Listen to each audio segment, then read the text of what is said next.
You know, when our black communities are facing generational unemployment, exclusions from our schools, 9 times more likely to be stopped and searched on our streets.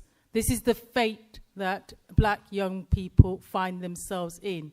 The hostile environment all lends itself to state-sanctioned racism. The irresponsible, dangerous, divisive tweet by this Home Secretary, Sajid Javid, in a sense, attributing child sexual abuse to Asians is wrong and does little to the victims and their plight. I am so glad that our next Home Secretary will do none of this. I give you Diane Abbott.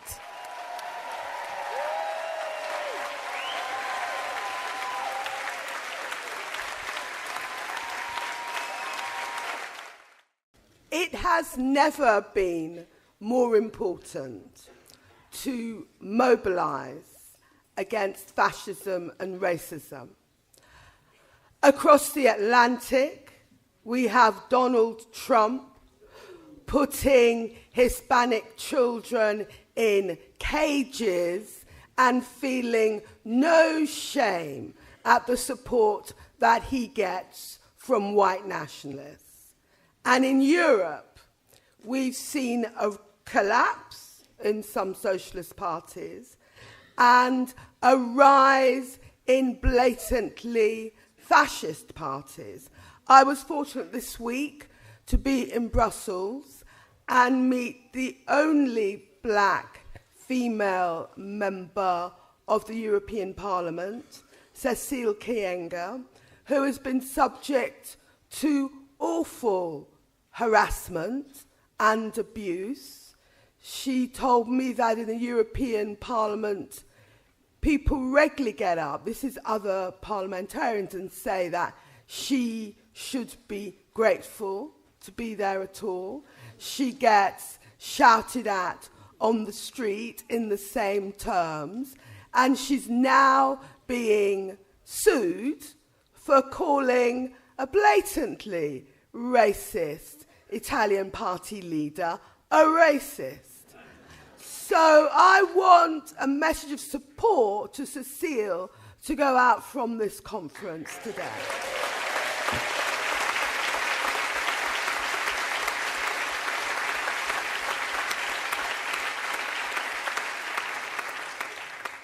Now we know that new media makes it easier for all of us to organise.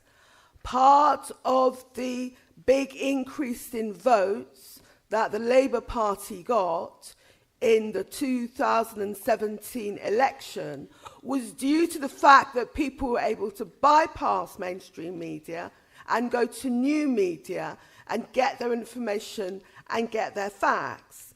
But sadly, new media makes it easier for the racists and fascists to organise. But talking of new media, I must reference the tweet by Sajid Javid, the Home Secretary, talking about Asian paedophiles. What is he talking about? You have black abusers of women and girls. You have white abusers of women and girls. And yes, you have Asian abusers of women and girls. But the issue is not the colour of their skin. The issue is that they are sex abusers.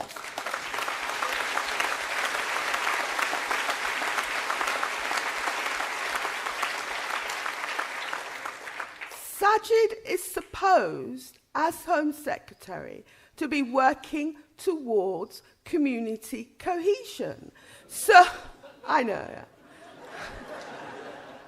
So I would argue, if he's really concerned about the sexual abuse of women and girls, Rather than trying to stigmatise one section of the community, he should be restoring the cuts in policing. He should be restoring the cuts in local government, which makes it so hard to support communities. What he should not be doing is giving credence to a negative Tommy Robinson type narrative on sexual abuse.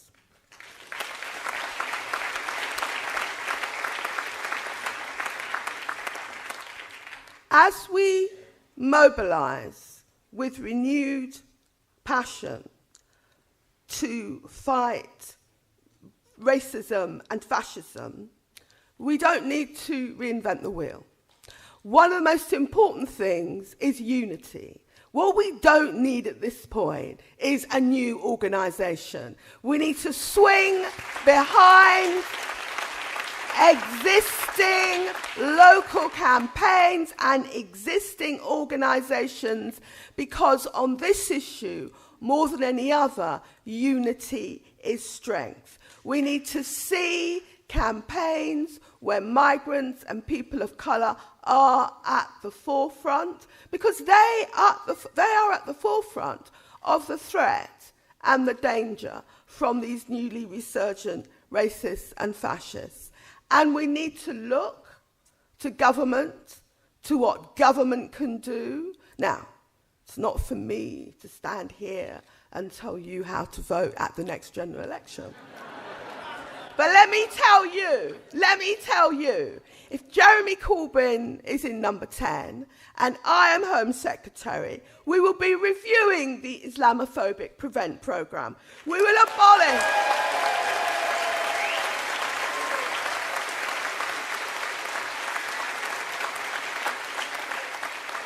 We will abolish the legislation that made the worst of the hostile environment possible. We will close Yarl's Wood and Brook House detention centres.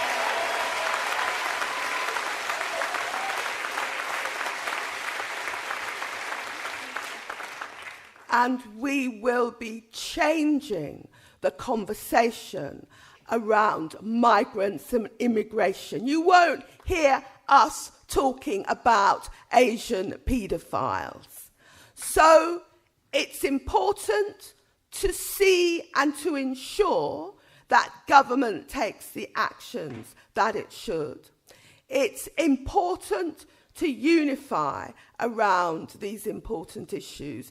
And it's important to understand that fighting racism and fascism is not an act of charity. It's not an act of benevolence. It is about standing up for the type of society we want to see. It's about standing up for the sort of society we want our children to inherit. Thank you very much.